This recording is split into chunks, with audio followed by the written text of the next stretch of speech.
What's up, everybody? In the last video on the channel, we looked at UNH, which is of course the largest health insurance company in the US. But now pretty much all of the other major insurance companies have reported. Elevance reported, Molina, Centene. And even though these companies have different focuses, for example, Molina mostly focused on Medicaid, whereas Elevance is a diversified player, kind of more similar to UNH. They have a large employer-sponsored segment, also Medicaid, Medicare, Marketplace. They also have health benefits, so this isn't just insurance. But still, when you look at the reports of all of these companies and you listen to what management is saying on their calls, they're actually painting a fairly similar picture. So we're going to talk about that today. If you get value out of the video, subscribe to the channel. If you want to grab my Google Sheets template here or join my Discord, consider following me on Patreon. Link to that will be down below. Now, let's get into it. And first, I should tell you that I own all of these stocks. I own 4 health insurance companies, and they are Elevance, Molina, Centene, and UNH. My largest position is Molina. I talked a lot about it here on YouTube when I was buying it. Most of my position I bought after they released their Q4 earnings, and we see that the stock price really cratered there. I said I was buying aggressively in the 120s, and now today, Molina is actually at a pretty similar price to where it was at before those earnings. And my thesis essentially on the entire sector has been, yes,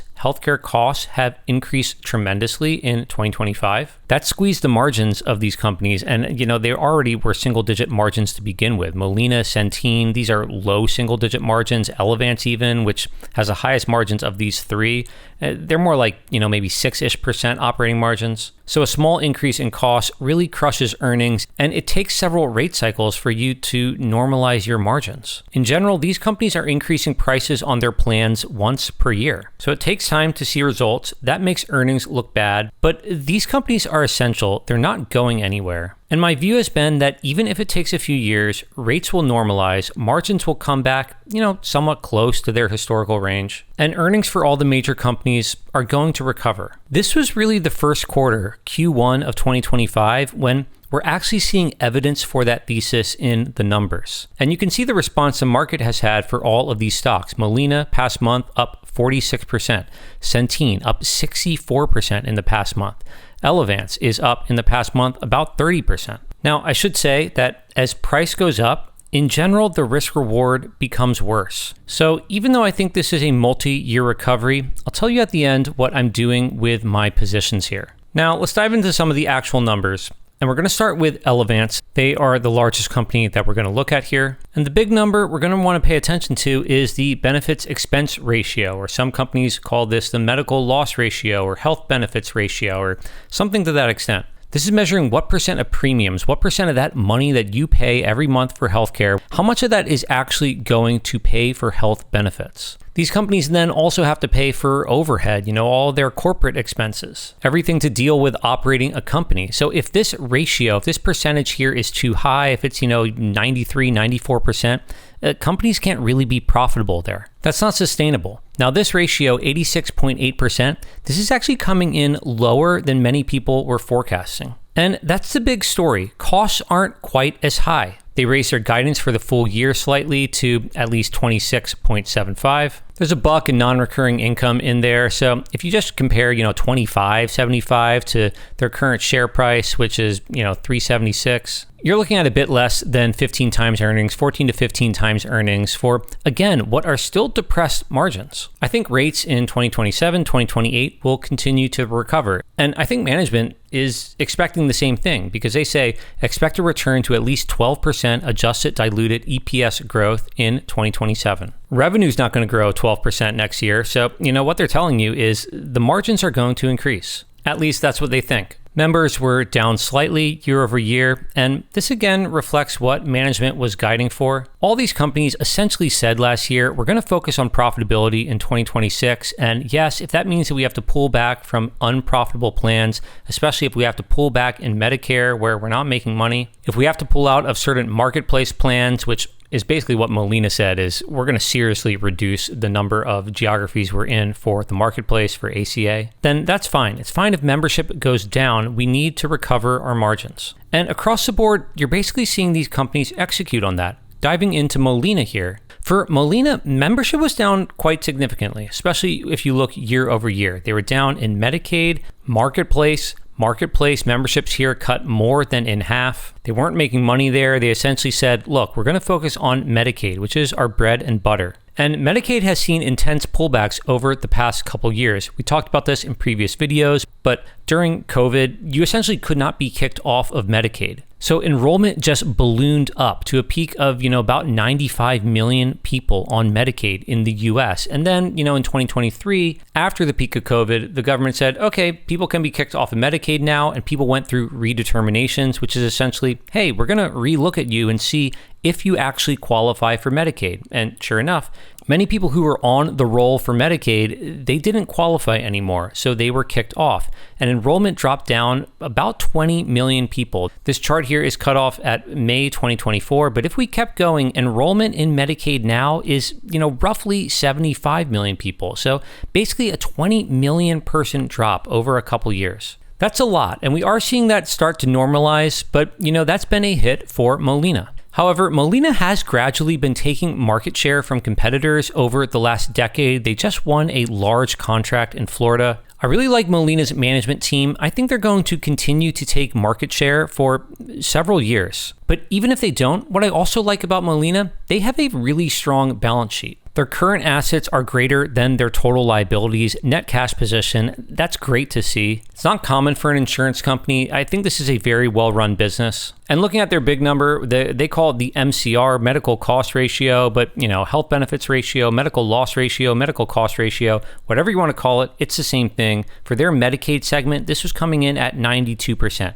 Which is very high, but that's actually lower than expectations. And even though Elevance's overall health benefits ratio was lower than Molina here, that's because Elevance has a higher percentage of their revenue coming from higher margin segments like Medicare, the marketplace employer-sponsored plans. If you just compare Medicaid segment to Medicaid segment, Molina is the low-cost operator here. Now, moving on to Centene, similar story, costs coming in a bit lower than people thought, earnings are beating. Their health benefits ratio for Medicaid coming in at about 93%, reflecting continued tangible progress managing medical costs. So their costs here a little bit higher than Molina. Again, Molina 92%. Still, across the board, Medicare, commercial, which for them, commercial is basically the marketplace that they're referring to. Costs are all coming in a little bit lower than everyone expected. We continue to make tangible progress in our margin recovery efforts while strengthening the fundamental operations of each of our businesses. And then the CEO went on to say, we're increasing our guidance and we remain confident in long-term earnings. And similar to Molina, Medicaid membership, it's come down. Marketplace membership, they pulled out of a ton of marketplace plans here. So overall, membership is down, but margins are doing okay. So what does this mean for us? What does this mean for our investments? Well, I'll start with Elevance, and I'm not going to go through every single input for my forecast for all three companies because I feel like you would be bored, but I will say that the story behind my base case, my bear case, and my bull case for all three of these businesses is pretty similar. The bull case for each of these is that margins will make a full recovery to where they've been historically. And to use Elevance as an example, they've been pretty much 6 to 7% operating margins and pretty consistently. At the same time, they've grown the top line, roughly 10% a year while reducing their share count through buybacks, paying a dividend. The bull case is essentially operating margins recover to their historical average. And top line growth, while it might be slow for a year or so, it's going to pick back up as well. And that's my bull case for Molina and Centene as well, is that, operating margins, they're going to recover back to, roughly what they've been historically. And top line growth, while it might be slow for a couple years, it's going to pick up a bit too. The bear case that I have for all of these companies is we are in a new normal. Margins will never recover. The operating margins that we've seen in health insurance companies for a decade or two, they will never come back. Rate increases will be lower. That will lower the top line growth, and multiples will go down to single digits. This is a real pessimistic scenario, but it is one that many people thought was reasonably possible. And while I still think my bear case that I have for these companies is possible, I think it's an extremely low probability. My base case, on the other hand, for all three of these businesses is, a bit in between. Margins are going to recover. They're just not going to recover exactly to where they've been. They're going to be on the low end. The multiples are not quite going to recover either. You see, I've given Elevance an 11 times multiple. For Molina, I only give them an 8 times multiple in this base case. Centene, I'm also giving them an 8 times multiple, and this is a multiple of enterprise value to operating income. So really, I think my base case is not all that demanding, a bit conservative, especially after looking at the numbers that all these companies are reporting for the first quarter. I think that the future is going to be more similar to my bull case, or at least somewhere between my base and bull scenario. And as far as the returns I'm looking at in these scenarios from today's prices, for Elevance, my base case, I'm looking at 17%. That's more than a double over 5 years, up to 29% annualized in my bull case. That's between a triple and a quadruple on your money over 5 years. And, my bear case, it's going to look ugly for all these companies. You're essentially flat to down slightly on your money, even after holding for 5 years for each of these businesses in my bear case. Now for Molina, numbers I have for my base case are 14% annualized return. That's roughly a double over 5 years, up to 25% in my bull case. That's a triple. For Centene, pretty similar, 13% annualized return in my base case, up to 28% annualized return in my bull case. So all in all, looking at these numbers, I think the risk reward on all of these companies is still pretty good in spite of the price increases. To give you a sense of why I was so bullish on these companies when their prices were down, you can see here in this table what my base case implies for an annual return at different prices.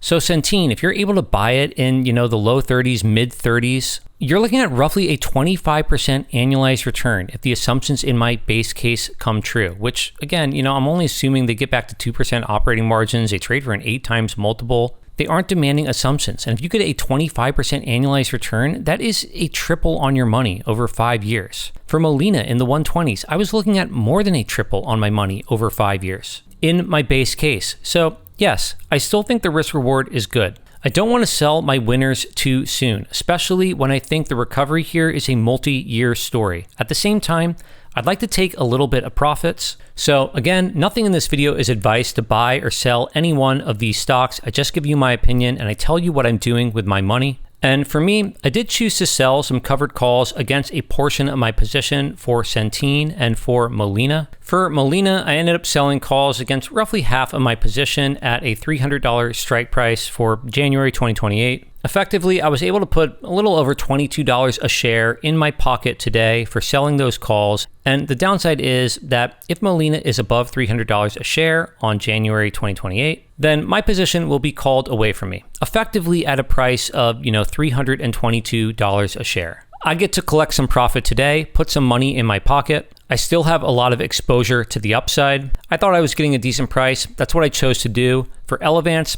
I didn't sell covered calls against any of my position. Again, not advice, just what I chose to do with my money. If you want to know what I bought with the premiums from those covered calls, then I'll make another video on that soon. And with that, I think we'll end it here. If you got value out of the video, subscribe to the channel. If you want to grab this sheet or join my Discord, again, consider following me on Patreon. Link to that is down below. And I hope to see you all in another video.